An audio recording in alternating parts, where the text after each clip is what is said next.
Pussycat is living reckless, Pussycat is riding high. If you think that you can tame her, well, just you try. It's that she doesn't say. You can listen to the whole thing. Yeah, I think this is just going to be a listening party. Hello, classmates. Welcome to another episode of Middle Class Film Class Movie Review Edition for B-Movie September. I'm your host today, Tyler. I'm Peter. And today we're going to review the first movie, Deathgasm.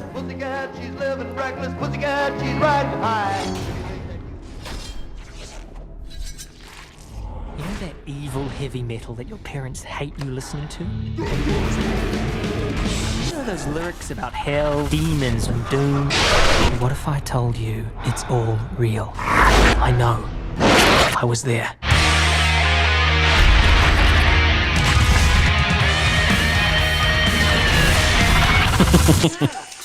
Jesus! It's Puss.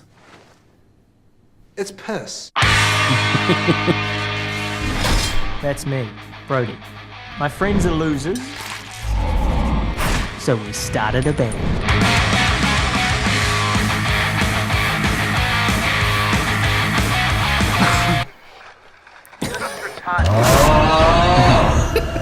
Check it out. Ricky Daggers. Ricky Daggers. Is he dead?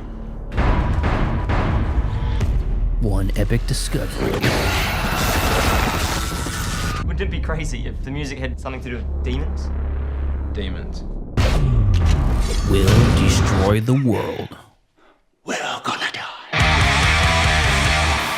I translated those pages.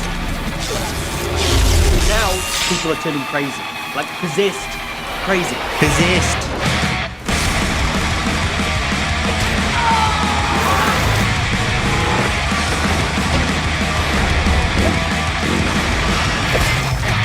What's up?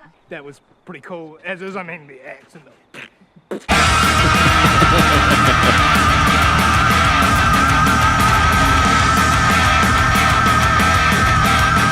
You know, I'm not even sure I'm in the right tuning. Brother of Steel. All right, Deathgasm. Why Deathgasm?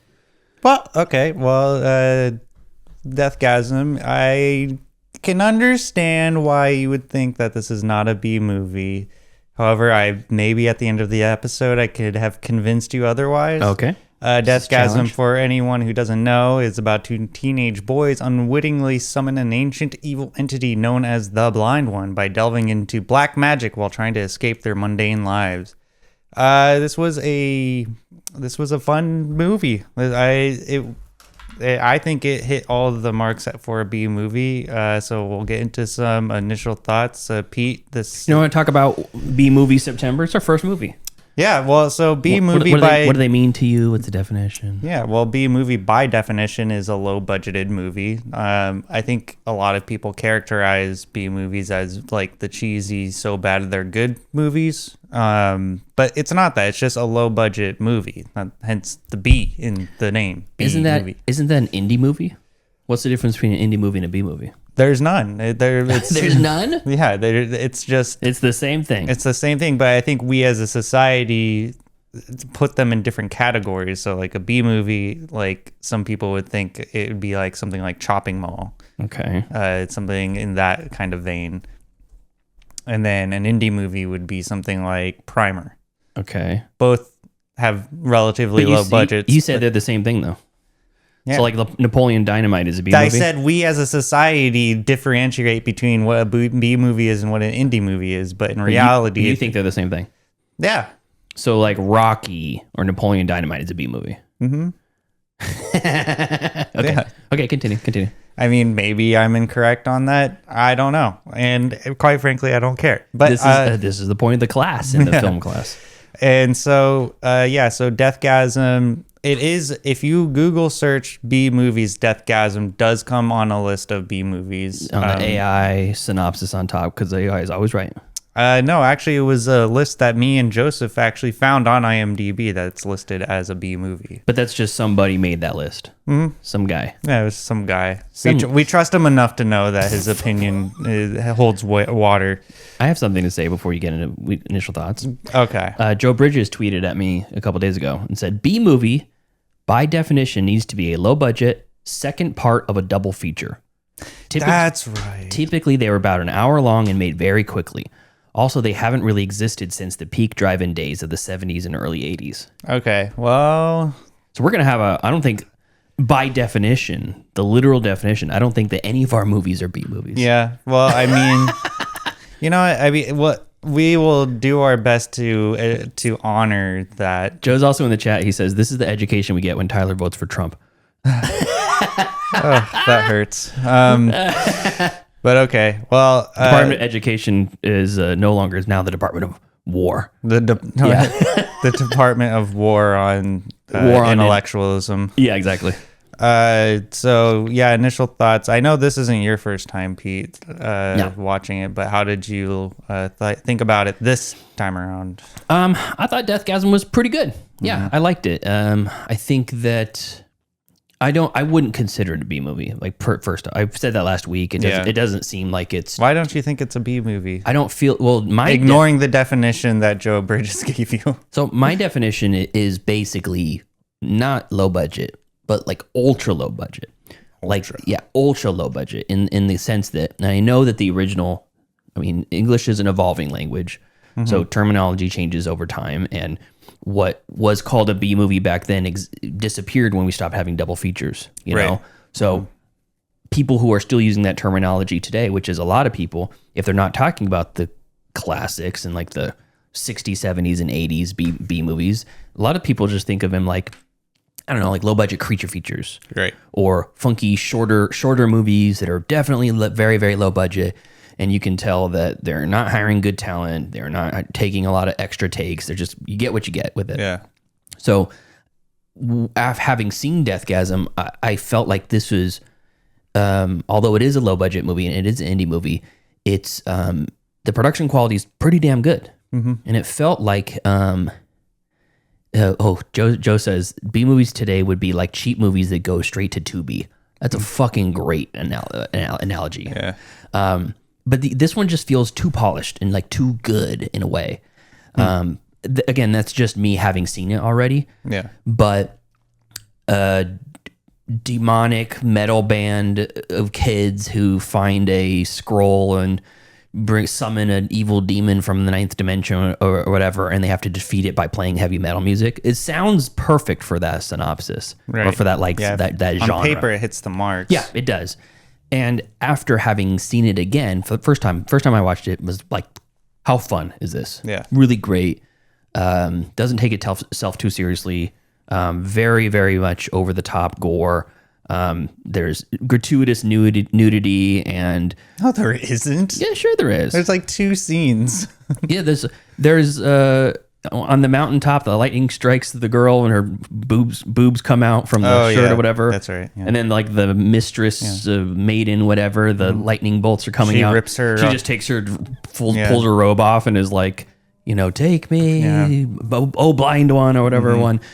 And it's like, it's not over the top, it's not sexualized, but it's like you get some toplessness, you get some blood and gore, and there's like sex toy kills in it and things like that. That was pretty funny. Yeah, it was more like raunchy and geared towards, I think, teenagers or like young teenage boys than I expected. Even though the synopsis is what it is and the plot is what it is and the main characters are teenage boys, I still feel like a lot of those movies are geared towards like the mid-20s guys or 30s and under. Right. This one felt more juvenile and in a fun way. You know, not cringy, really, almost at all. But then as I watched it again the second time with the concept of, is this a B movie or not? I think it feels more like that than I remember, with the very, I don't want to say simple practical effects, but like the face masks were like rubber masks. Yeah. Where the people are talking and their mouths are kind of barely moving along with the talking. not bad, but just definitely not like a Hollywood level creature effects. No. Still really, really fun. And if I was part of this production and making this with my friends, or like being paid to make, makeup or do creature effects for this, I would be super fucking proud of this. Yeah. I think the filmmaker should be very proud of it. So I almost feel like it's almost disrespectful in a way to call this a B movie, because those movies look like they're made with nothing, like no production, no budget, kind of just like rushed out in a weekend of shooting, and then maybe a week of shooting and a weekend worth of editing, and they're going to tack it on the end of a double feature. Oh, so you're like thinking of like the attitude of like Canon back in the 80s, where they would just churn out movies because it was a quick buck, rather than the care that maybe a group of friends would. Correct. In a way, but I don't know. It's hard because by definition, it's not. None of these movies are B movies. So I almost have to pivot to like what I feel a B movie is. Yeah, and that's different, I think, for most people. Obviously, I think we've shifted the mindset as a society of what the definition of a B movie is, and it's pretty much tailored to whoever the individual. Correct. Like how do you interpret it? Like a noir. What's a noir movie? Right. Joe's. Hopefully Joe's in the chat still, and he can give us the actual definition, because I've heard him talk about this before, and I feel like it's has to be black and white, has to be a detective movie. I think I'm not 100% sure. We did go over the definition of noir. It had to be like black and white detective.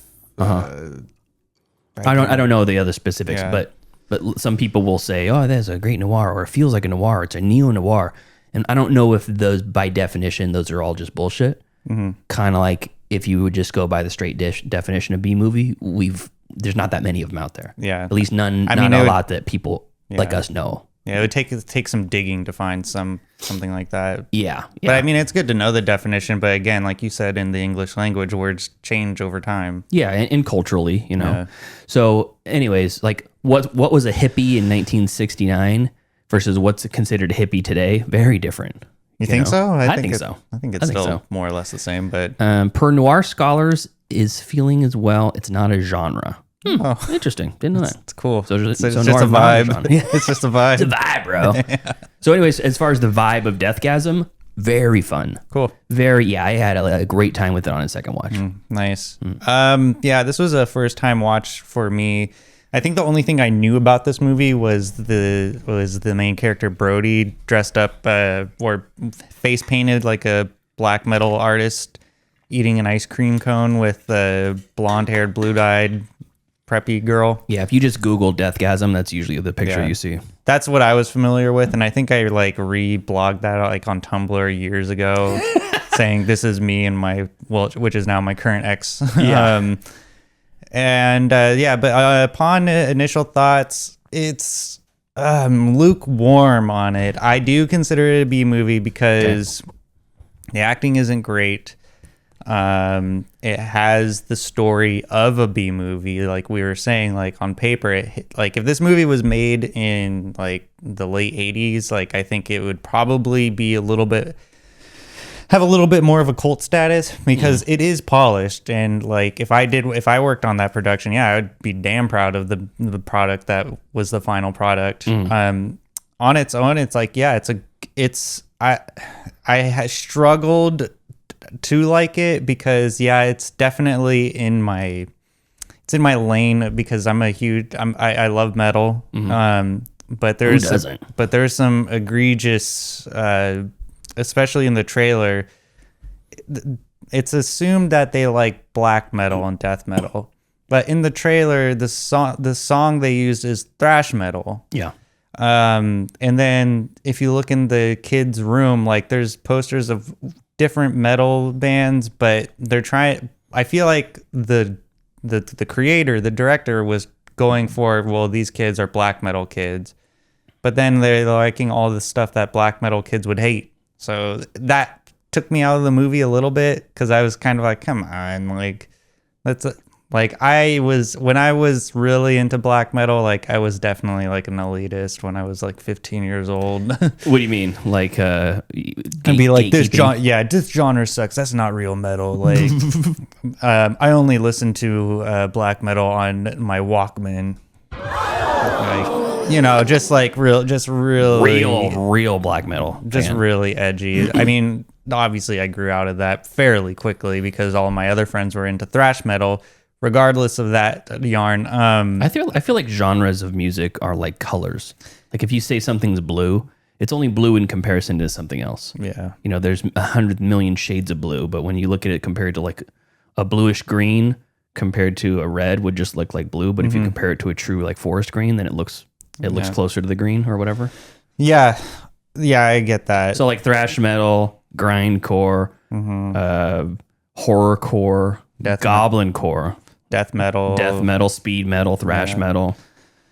Yeah. So, the first, like, I would say 20 minutes of the movie really didn't need to happen. I didn't need the whole setup of him having to move with his aunt and uncle and like kind of setting up his character and like his group of friends. Like, I think you don't want to make him he's the pipsqueak.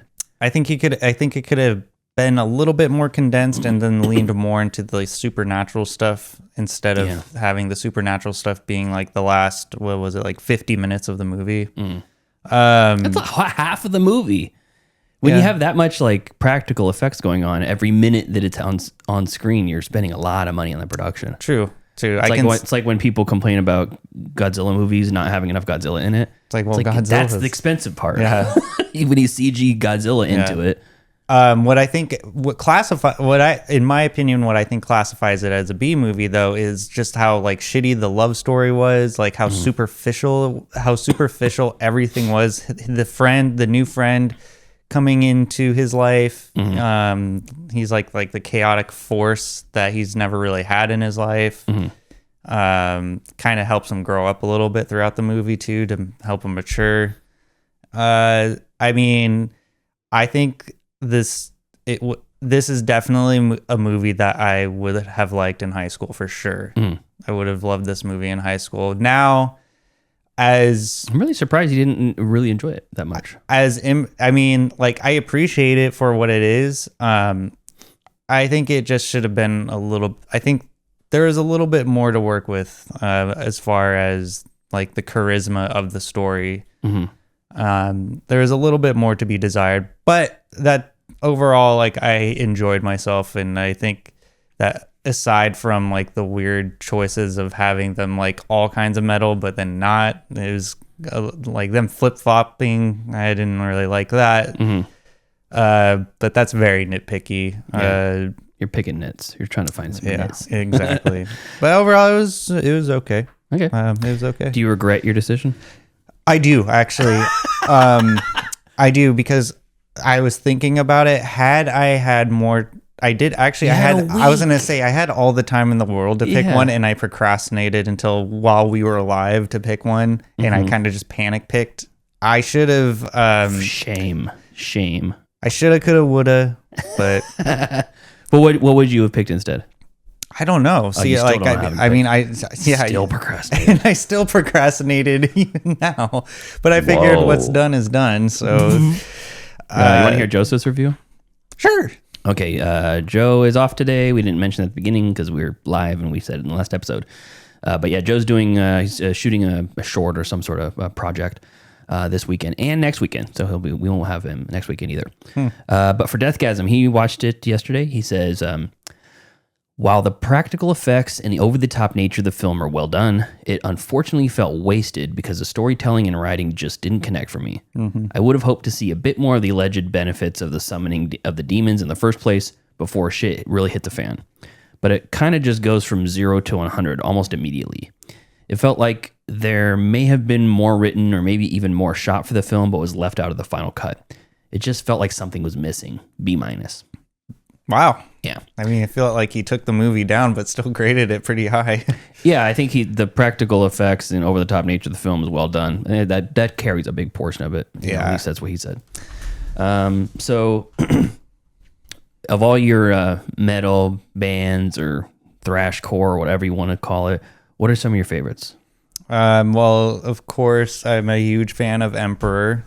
Emperor. Yeah, I don't think they were mentioned in the movie. I was hoping I could see an Emperor like poster somewhere. I really like Dark Throne. Dark Throne was my first intro into black metal. Death is a really Just good. called Death? Yeah, the band Death, and I will say about this movie, they have incredible band T-shirts that I was super jealous of. Oh, really? Yeah. Cannibal Corpse, great classic. Blood Incantation. How about them? I don't think I've ever heard of them. Oh, interesting. I'm just looking on a death metal mix on Spotify right now. Yeah. And so far, you've clocked like the top 5. Yeah. Cannibal Corpse, Mortician, Death, Yeah, Mortician's good. Atheist, Arcspire, Slaughter to Prevail, Bloodbath, Napalm Death. Napalm Death, yeah. There's some Napalm fun. Death, good. There's some fun names. Yeah. In here, Brutal Noise. That's a fun name. Yeah, there's a bunch of bands out there that you can just. I mean, Cattle Decapitation is a good one too. I think they had the one of the artwork in there. One of the CDs that she gave her, I think, was Cattle Decapitation. And so the one scene that I hated was that the dude had an anal cunt record on his person. He was like showing it to the girl, and I was like, for anyone who knows about that band, I can't remember the lead singer's last name. His name is Seth, though. He is a horrible human being. He's like a straight up Nazi. Do not support that band. It's Wow. also terrible. I looked up that band's name on Spotify, and the top song is called "I Went Back in Time and Voted for Hitler." Yeah. See, Oh my gosh, you're not joking. Yeah, so when I saw that, I was like, really? Like why would you, like, out of all of the shocking bands that you could have picked, you pick that one to be the one that people would be shocked by if they've not, obviously people are watching that movie, probably never heard of that band, but if you know, you know, sort of thing. How about Fart Barf? I don't know what that is. That sounds disgusting. Here's one. Here's a Fart Barf song. Doesn't sound like death metal. It sounds like Fart Barf. I just like the name. Yeah, I don't. But if you are like a metalhead, you'll probably roll your eyes at some of the things that are mentioned, like the aforementioned band that I just. This was in Ace Ventura. Oh yeah, they actually play in this. Yeah, they actually played it in that concert. Can you name the song? Hammer Smash Face. That is Hammer Smash Face by Cannibal Corpse. Very good. Yeah. I get that song stuck in my head from time to time. Listen to the name of this song. Oh yeah. I Come Blood. I Come Blood. Yep. This has also like a really good. This song is so far rips. Well, yeah, it's really good. It's cool how the lead singer George Corpse Grinder introduces this song in live shows. He'll be like, he either says, "This is a song about blood coming out of my cock." This song is called "I Come Blood." Okay. And then they like. Ding, ding, ding, ding, ding. I see a lot of videos where the people will take video at these like metal bands or grindcore or whatever, and they have the most ridiculous band names, have the most ridiculous titles of their songs. And they introduce them like that, and what I've seen this trend is where the video focuses on the security guards in front of the stage. Oh, they're like backs to the stage, they're facing the crowd, like making sure nobody gets over the barrier or whatever. And clearly they're not like fans of this genre. Yeah. And they see the guy introduce it, and the guy's eyes just get super big, and he's like, "What?" Yeah.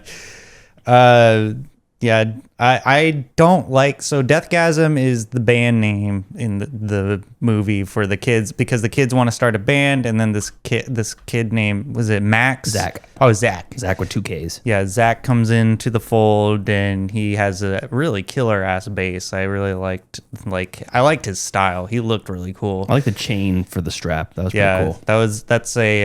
That's kind of like a head nod to the lead singer and bassist for Typo Negative. He has a chain on his bass. Cool. And that's like a doom metal thing. And I liked how he came in, and the kid is like trying to play like a solo, and everyone's kind of looking at him like, "Oh god, he's terrible. I thought you knew how to play guitar. I'm a little rusty." Like that sort of cheesy. Rusty is. Yeah.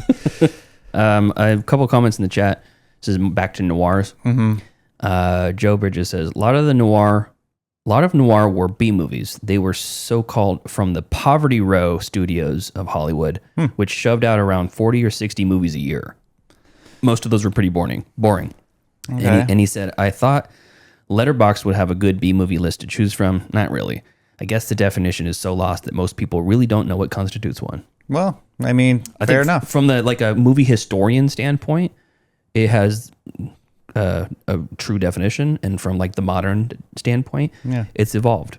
Yeah, and that's perfectly fine with me. I love generalizations of genres. Like, it doesn't matter. Like, I have a friend that's in a metal band called Carnifex. You ever heard of it? oh, have I heard of them? I've seen them a couple of times. Have you really? Yeah. Yeah, he's their guitarist. Oh, is that right? Jordan, yeah. That's really cool. He looks like Squiscar Squig Elf in real life. Man, that's awesome. We're friends at Car Show Friends. That's cool. What a small world. This is Lie to My Face by Carnifex. Yeah, yeah, I've seen them a couple of times at the Boardwalk in Orangevale, California. Really? Yeah. Nice. Yeah. Yeah, he's a cool dude. He's into mini trucks and speedboats. Wow, I would have never known. Yeah. So yeah, what was I was losing my train of thought now. Sorry, I keep playing songs that are going to get us copyrighted. Yeah. Well, you can reach. We're good so far. I mean, you could reach out to your guitarist friend and be like, I know. Hey, can I play your Carnifex songs? He's like, I haven't talked to you in 13 years. I don't own them. I'm just a guitarist. Yeah. I mean, overall, this movie's I think Joseph said it goes from 0 to 100 fairly quickly, and I agree with that. Like, it does, but I don't think it's jarring in any way. I think once it goes to 100, I was like, finally. Like, I was hoping. It kind of felt like the Eagle versus Shark like type of. Well, it is New Zealand based. Yeah, by the way, they say like I don't even know how to say it.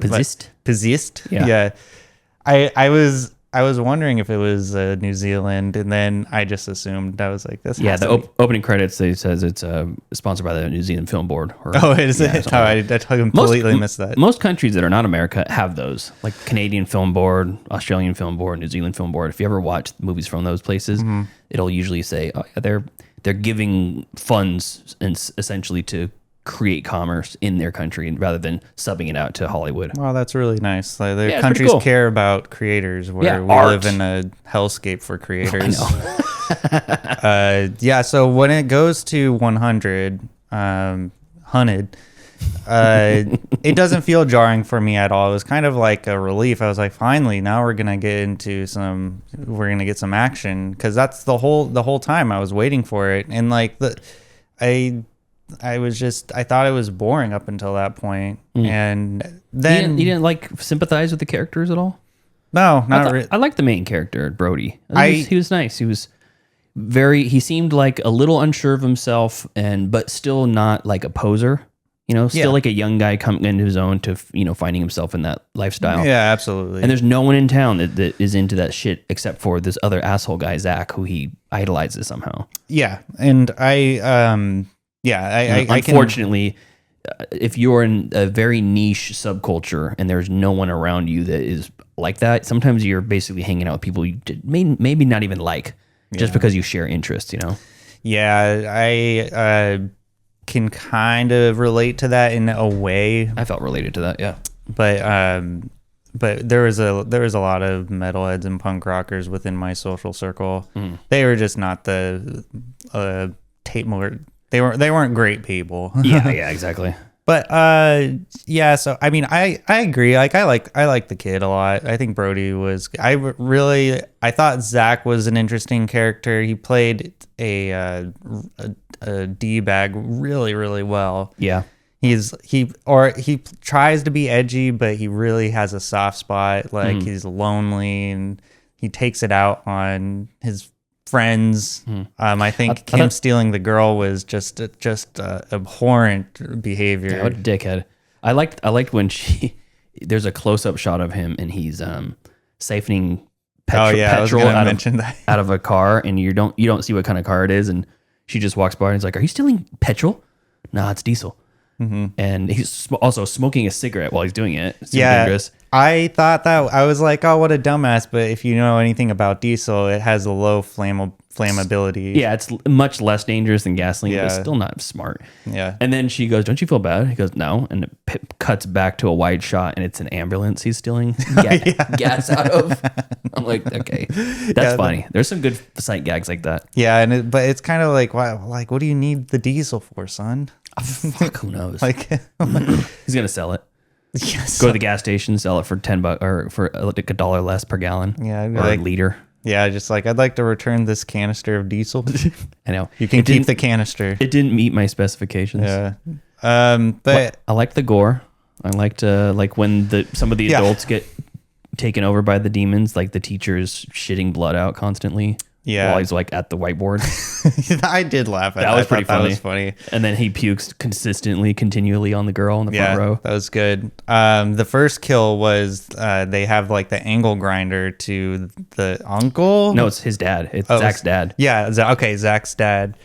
They take they take the angle grinder to the face, and they're just like, "Oh my god, what did you do?" And what was it? And then one of my other favorite scenes was when Zach comes back after ousting himself from the group. He comes back with his face painted, ready to save the day. Yeah. And the girl was just like, "Wait a minute, you came to save us, but you didn't have all stopped that to do all the makeup. It's called corpse makeup Yeah, it's called corpse makeup. or corpse whatever. And then my favorite scene of all time, it was when Brody's getting attacked by one of the demon zombies, and Zach doesn't realize he's being attacked while he's drinking a beer. Oh, yeah. And then he's like, "Wait, I got you!" And then he finishes He's the like, beer. "Oh shit!" And then he Yeah. finishes the beer, And then he hits the zombie over the head. I thought that was really hilarious as well. There's just little single funny scenes like that kind of like reeled me back into liking the movie a little bit more than I would have. So yeah, kudos to the creators for like putting in those little jokes and to keep my attention. The writer director of this, Jason Howden or Jason Lee Howden. After he made this, he also made Guns Akimbo. With Daniel Radcliffe? That weird ass one with Daniel Yeah. Radcliffe. That was fun. Insane movie. Yeah, I've heard good things. And Deathgasm 2 is there's set a to release second? this year. I don't think it needs a second. It's in post-production. Oh, it's already made. Yeah, it's already made. It's coming out this year. Okay. Let me see. It's called Deathgasm 2 Gormageddon. And same writer director. Brody's coming back. Medina's coming back. I don't know if Zach's the same character. Let me see if Zach's the same character here. Let's see. Yep, same actor for Zach. We didn't even talk about his nerd friends that he met. Oh yeah. Kind of forgettable. Yeah, they don't play a huge part in the story. I mean, spoiler alerts, they die like towards the end. Let's see what else. He doesn't even really care. And then the director, James Howden, he's also like a visual effects guy. So he did VFX on the Borderlands movie, Ted, the TV series, 65 with Adam Driver, Guardians of the Galaxy Holiday Special, Lyle's Crocodile, Spiderhead, Elvis, 3,000 Years of Longing, Shang-Chi, Shadow in the Cloud, War for the Planet of the Apes. He was like, wow, he's done prolific. a lot of compositing, digital compositing and VFX work. I always think it's really cool when special effects guys get into like directing movies. Yeah, it's great. Because I think they have a certain vision that some directors may not have. Mm-hmm. It's kind of like when Chad Stahelski, the guy that did John Wick, he was a stunt coordinator before. Right. Yeah. That's a really good example of someone who works behind like on the of course it's behind the camera. It's behind the scenes. But it's more so like a part of the crew rather than yeah. like the top build people. Mm-hmm. It's always interesting to see like their like sort of vision. Mm-hmm. I mean, like Ari Aster would probably be like the more famous one because he's by trade a writer. Yeah, but I mean, writers and directors, they kind of go hand in hand. I suppose There's a lot of that. But like I mean, Lawrence Kasdan. Yeah. Ben Stiller. I was gonna say Ben Stiller, but no, he's a famous actor. Yeah, he's also a nepo baby. I guess it's kind of like the same attitude of someone who typically isn't in the director's chair, like going to the director's chair. I guess that's what I'm trying to get at. I like that. I got some trivia. The music video they're shooting in the woods wearing face paint is a reference to a well-known for being bad music video called "A Call of the Winter Moon" by Immortal. Isn't that the one with the crazy old guy, the insane-looking old guy? No, it's just 3 young adults with corpse paint on running through the forest of Norway looking crazy. It's funny stuff. I think one of my friends had that music video on VHS. I wish I could have taken it from him before he moved to Portland. Pentagram is the one I'm thinking of. The band's called Pentagram. That old guy that just looks insane. This was shot in 20 days, entirely in West Auckland. Let's see, early 2016, Walmart refused to sell the movie because of the title Deathgasm, and they renamed it a more acceptable title called Heavy Metal Apocalypse. Interesting. You want to know a fun trivia fact about my personal life is that a couple of my friends who were punk rockers as well, they had a band called Fear Action. Fear Action? Yeah. So when I heard Deathgasm, I was like, oh, it's like Fear Action. That's really funny. Yeah. The concept is based off of the first Evil Dead. Both movies are about teenagers who unknowingly summon demons, then both have to fight to survive and figure out how a way to reverse the spell from the object that was used to release the curse in the first place. Yeah, I felt like it was early Peter Jackson and Sam Raimi inspired some of this stuff. Sure. Definitely the gore felt Peter Jackson inspired. In the DVD commentary, the writer-director said the opening black and white sequence was meant to emulate black metal album covers. Yeah. I can see it. Yeah. The film won the 2013 Make My Horror Movie contest and received a $200,000 prize to go towards production, which took place in mid-2014. Executive producer Ant Timpton cites Jason Howden's sheer enthusiasm and utter commitment as to why he won the project. That's cool. Yeah, that's pretty sweet. He says most of the takes were only done with one take. One of the scenes were done with almost one take. And I disagree with you that where all the acting was bad. I think Brody, the character Brody, and Zach were perfectly played. I think, yeah. It's just me. I thought they were great. Both of them. Oh, another great scene with Brody is when his dickhead cousin comes in the door after like he just got done murdering his aunt and uncle who were zombies or whatever, or demons.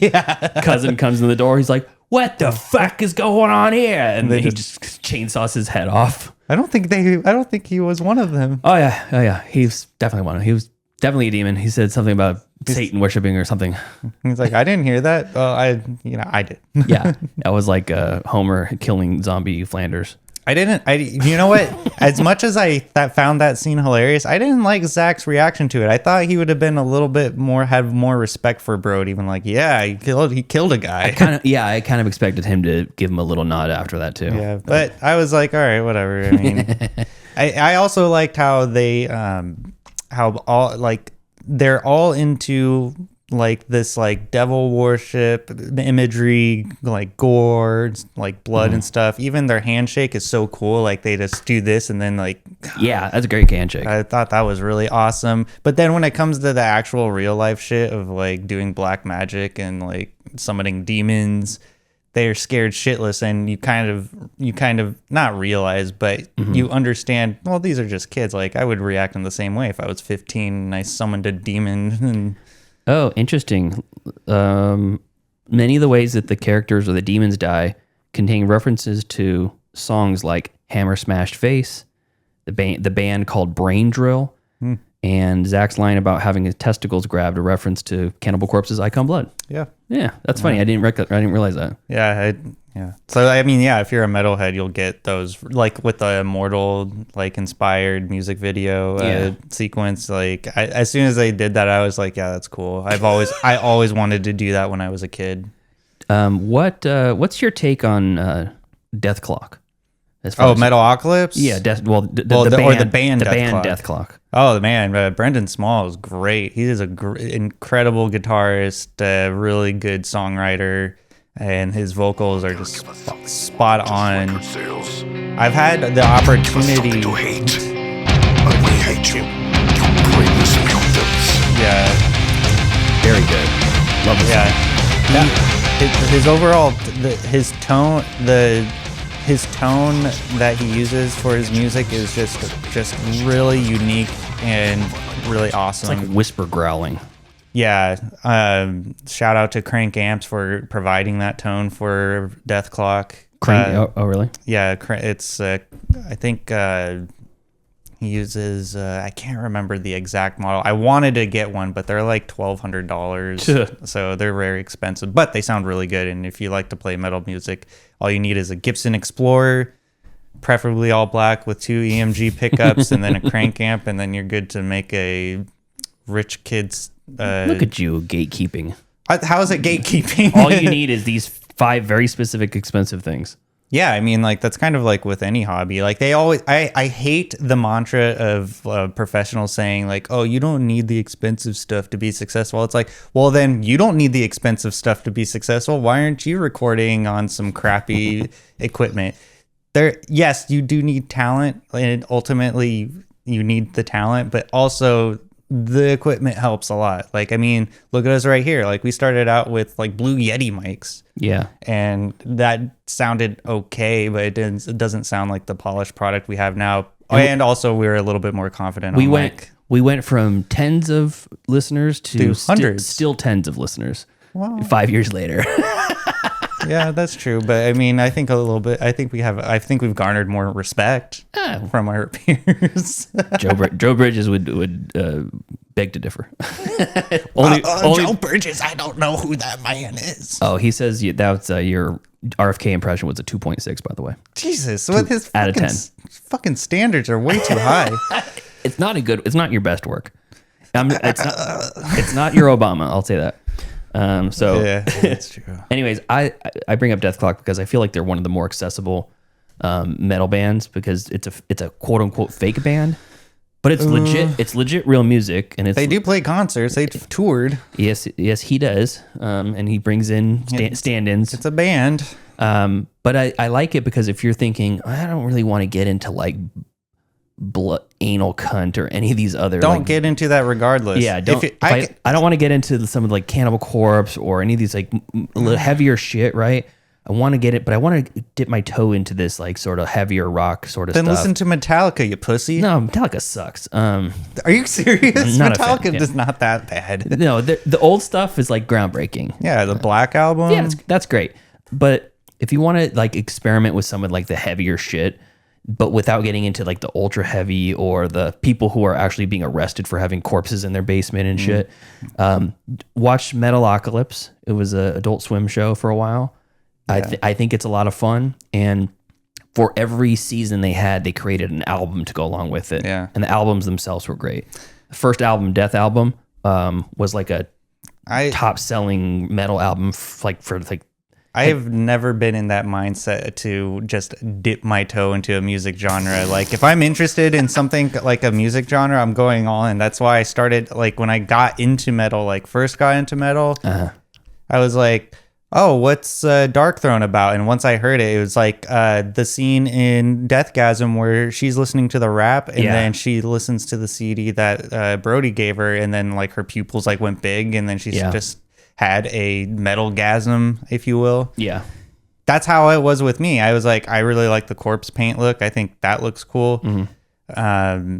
And so like I put it on, and that I had the same you put same corpse paint on? No, I did not. Poser, pussy. Yeah, you know what? That's fair to call me that, but I didn't have access I'm being facetious. I didn't have access to that makeup. I would have. I really would have. But I had the denim vest with the patches and the studs on it. Mm-hmm. You know, I had the outfit. I had the uniform. I don't feel like I need to wear a uniform to listen to a certain type of music, to be honest. But if you're as immersed in it as I was, like it was kind of like a natural progression of like wearing a Green Day shirt and black pants to wearing a Cannibal Corpse long sleeve with 2 zombies butchering a dead pregnant woman. Okay, there you go. Grandma did not like that. I'm sure Grandma and the pastor did not. Yeah, Grandma did not like when I was going through that phase. Like I remember my mom telling me that she had a lot of conversations with Grandma, like that boy ain't right, or something to that effect. And my mom's like, oh, that's just a phase. Turns out it wasn't, but I can't. I mean, I'm an adult now, so it'd look foolish like if I dressed like that. First, like really heavy sort of bands that I got into, because most of my parents raised me on like, Dire Straits, Steely Dan, Neil Diamond. No, not so much of that. The Papas and the Mamas. No, not that. You weren't California Dreaming? No, In Excess, Doobie Brothers, MXPX, the Cars, the Tubes. Very adult contemporary. And then more like a lot of classical stuff and like classic pop. And then They Might Be Giants was a big one. And then they, for some reason, they really started getting into country. Like modern country? No, like Brooks and Dunn and Travis Tritt, George Strait, stuff like that.